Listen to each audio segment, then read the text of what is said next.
So may gahom meaning aduna say otoridad sa iyang pagtudlo. Kini ba yung otoridad?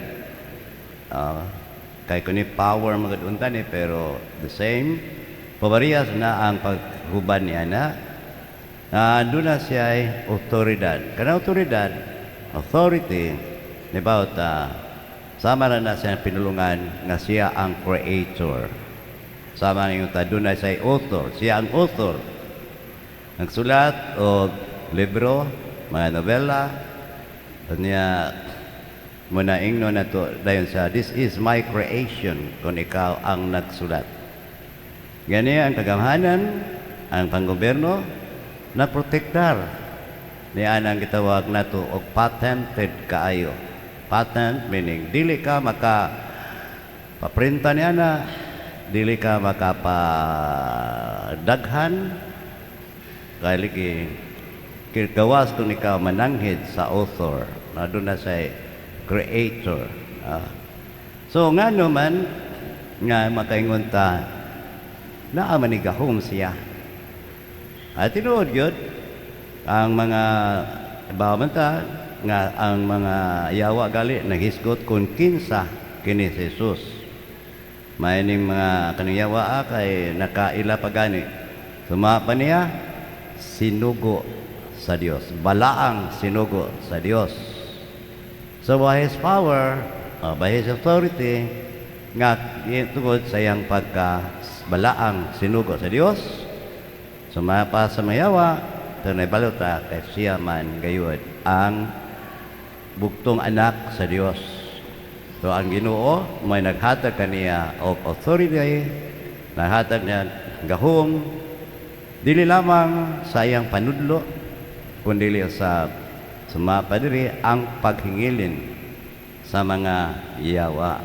Mananahitabo, grabe gyud tingali kining sakit nining giyawaan karon. Kay posible nga kada adlaw gabi na anha na siya sa sinaguga nang hinaot nga mga matutudlo sa mga balaod, maunay mo paalim kaniya, mo ayaw kaniya kining giyawaan, pero wa gyud sila makahimo kay nagbalik-balik na ni sila diha sa sinaguga. Pagabot ni Kristo diha na kaya nakita niya nga kini siya dunay gahom kay siya Dios man pinadala sa Dios sumapa sa mga yawa. O labi na gayud ang naghatag authority, ang naghatag ng gahom sa iyang pagpanudlo, magyo ka na ang iyang tinudloan, pinaapil gayud o giyagyong gihimuan o binuhatan.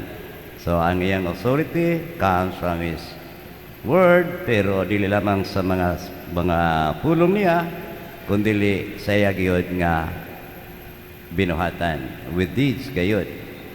Tama sa imong pagsugod niya nga kinahanglan gyud nga ang walaing makalabaw sa usa ka pahigugma sa usa ka higala gawas ang pagpakamatay alang kaniya, iya manginang ipamatud-an siyang kinabuhi. So maninialang ang ipasabot niya sa ebanghelyo karon doon na siya gahom sa pagingilin, pero mangutan ta dugay na magkakaay kini nga gisugdan ni Kristo ang pagtukod sa gingarian sa Dios ning kalibutan na. Yes, tinuod gisugdan niya more than 2,000 years ago. Iyang ginugirahan. Payung na aniya na ang gingarian sa Dios. Pero makaingon ta kung gingarian sa Dios nga ania na nga naman nga nagpadayon pa man ang mga kadautan na pa mangyawa. Makadug bang gihapon ta nga dunay giyawaan, dunay ingon ta gisaniban sa utang spirito yawa. Pero nga naman kahagayon, no? Nga naman saan nga hinay mayo kayo ang pag-abot sa atong katumanan sa iyang gingharian. Gani sige tag ampog yun. Moabot ka na mo ang imong gingharian. Umabot ka na maging harian, pila nakatuig, taga-ampo niya na. Pero answer na, wala. Pero nabaluta nga ang pagtukod sa aking harian sa Dios dili instant ba kanabang kalit ra kayo, dali ra kayo, kundi it undergoes a process. Hinay-hinay na siya pankanunay kung pananglitan ato na ibutang nato sa atong kagalingon kasing-kasing gitisok niya ang paghari sa Dios dinhi sa atong kagalingon tagsa kanato sama kana siya og tanom. Ang pagkumpleto sa gingharian sa Dios sama ang proseso nga doon na sa gitisok nga tanom sa atong kagalingon. Unya ato na nang kagalingon paningkamot abunuhan nato, no, bubuan manggali nato kuno galing tanom, sama ang tanom bubuan nato tubig, i-fertilize nato ang palibot niya, i-cultivate nato niya. Kaya process man na siya, no, ang unta matuman na ang iyang gisaad nga ang gingharian sa Dios. Ingon man na siya kaniya to niya na ang gingharian sa Dios. Pero until now, naapaman. So asa man ta makapangutan na ana, no? Nganong niya paman ang gingharian sa Dios kaha, pero nganong naapaman ang gingharian ni Satanas nagpadayon paman. Muna dili instant ang gingharian sa Dios. Doon na siya gimbuhaton nga gihatag kanato o ang gimbuhaton gihatag kanato diri na karon nato dinhi ang pagkumpleto sa paghari sa Dios ning kalibutan na. Ang paghari sa Dios ning kalibutan na ato nang gimbuhaton, pero may nga sa ta nga naman nga hinay man dili man na sa atong Ginoo kundi sa tingali sama sa atong pagtan-aw nga gisugo kata kaniya. Nga naman, pag-ingon niya, higugma ang inyong isikataw, higugma, pag-higugmay kamo, sama nga ako na higugma kaninyo. Diba hinera kayo ta? Wala kayo ta makatuman niya na. Moingon ta, ay mong isikataw, ay mong mga silingan, hasta gali mong kaaway. Pero kung natong tanaw na yan, no? Sa ato usay mapagtanaw, pag-ingon sa atong Ginoo, higugma ang imong mga silingan, usay baya ang atong pamilya makalimot ta. No? Kaya nga ang atong mga paningkamot sa banay, head of the family, o ingon man ang mga mama, busy kayo. Buhat ito, buhat diri, buhat din. Pero usahay ang panginahanglan sa bata, di kayo nato makita, nga gikahatag nato. Tanawa ko ng mga bata god karon, asa mga bata ron? Hilak dito, hilak dire, no? Unya, kung say may atong ihatag o mahilong, cellphone, kinahanglanon ba na nila? Ay ihatag kayo na ito dire, ang ingon ta laptop na yun. Padaduaan na sila. Pero sa lagi, wa kita mo ingon ta slow down. Mo slow down kita. Kaya lagi sige lang tag buhat diri, buhat ito, buhat diri. Pero ang importante, sa atong paningkamot, pagtanaw gyud ko kinsa na siya, mo na nakalimtan nato. Unsa man gyud ang iyang panginahanglan? Unsa man gyud panginahanglan ning bata ba? Sa ako pamilya ba? Or mas gipalabi nato noon ang paningkamot sa suma pa diri sa kadang pagbasa, mga paningkamot alang sa kalibutanon nga mabutang. No? Maligi maingon ta alam maguni sa akong pamilya. Nagtrabaho ko na ang buntag akong himuong gabi, ang gabi akong himuong buntag, adlaw, munong adlaw, biyaan ako, luoy kay paminawan bita, no? Biyaan ang mga pamilya tungod og alang sa pamilya. Pero ang mga tana, is that really the need sa mga pamilya nato? O tungod lang kay it is what you want to do? The need and want maguni, no? Ang want is kanang gusto ka, pero ang panginahanglan nakalimtan nato. Unsa may panginahanglan usahay, mao na mangon lagi ta kay na distracted ta sa panginahanglan nga kalibutanon. Mga butang ning kalibutan ingon to ay kaduhang pagbasa.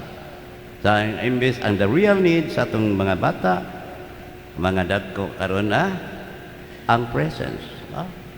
Manatanawa na good, kung mananglitan o wala kay na nato ihatag kanila, asa man sila mangita nga at least doon ay maminaw kanila, doon ay makikistorya kanila, labi na mga teenagers, they are identity crisis pa na sila. Kinsa magyud ko, asa magyud ko, ana may barkada nako, maminaw man nako. Ato ko niya. Nayo sa ka-fraternity, igiisip ako niyang pamilya, ato ko nila. May lang ta good fraternity. Pero may sala ako sahay. Di man kayo ni makatagbaw na kong fraternity, di ay usay. Makatagbaw ni nako. Muna akong panginahanglan, I want a peace of mind. Gusto ko nga makalimot ko. Well, drugs. So, asa man, ang need na to, wa kay na to matubag. Ang want na to ra, ang atong itubag. I want to impose ngadto kaniya. So, muna ingon ta, hinay kayo tingali negligent ta sa atong atong mga gimbaton or nagpabaya ba ta, negligent ta, or tungod lang nabalda ta sa atong mga paningkamot kunuhay, alang atong pamilya, pero we do not see them as they are. Kinsa man dayon na sila. They are the children of God also. Mga anak ka na sila sa Dios. Dili lang kay anak na nako, anak ka na sa Dios. And not way nga martag maminaw sa tami, muurong sa ta. No, may tingali muunong sa mo tanaw sa ta sa atong pamilya isip mga sakop nga sila mga binuhat o pinangga sa Ginoong Dios aron sa kita makatubag ta panggaon ko na siya. So muna ang pagtukod sa kingharian sa Dios hinay until now. Ang kingharian sa Dios wala pa na. Gayon matukod sa hingpit gayon. Kaligi doon na mamantay kimbaton di ay. No? It is a process. Appeal ta sa process. Saon-saon sa pagtukod kingharian sa Dios, tanan ng mga hiyas diha. No? Isip sa kagingharian, you have the power to love, the power to heal, the power to advise, the power nga imong ihatag ngadto sa inang hinahanglan labi na gyud magsugod ta sa pamilya. Kay ligi usahay, you know, love your neighbor, no, even your enemies. How about your families? Makalimot sa ita ni ana. So ito nga no, ang usaling ko din sa padayon ning pagtukod kingharian sa Dios, mo stop lang usata sa gimbaton, stop and wonder, and then ang ponder ta, manghuna-huna ta, unsa panginahanglan ning akong mga bata di ay ang sakop sa akong pamilya, di lang kay bata lang ha. Sama sa mga dagko na, balihon tani, dili raman ni kay mga bata ra atong tagdon. Ang mga magulang to gidad, ang mga ginikanan to tiguang na kayo. Ang mga tiguang na ingon ta dili na gyud makakaya sa ilang panginabuhi ng panginabuhi. Di ba sa iba buta tala na skillet sila. Now is that love? Ang pagtukod ba na kingharian sa Dios? Ang pagpaningkamot lang yun.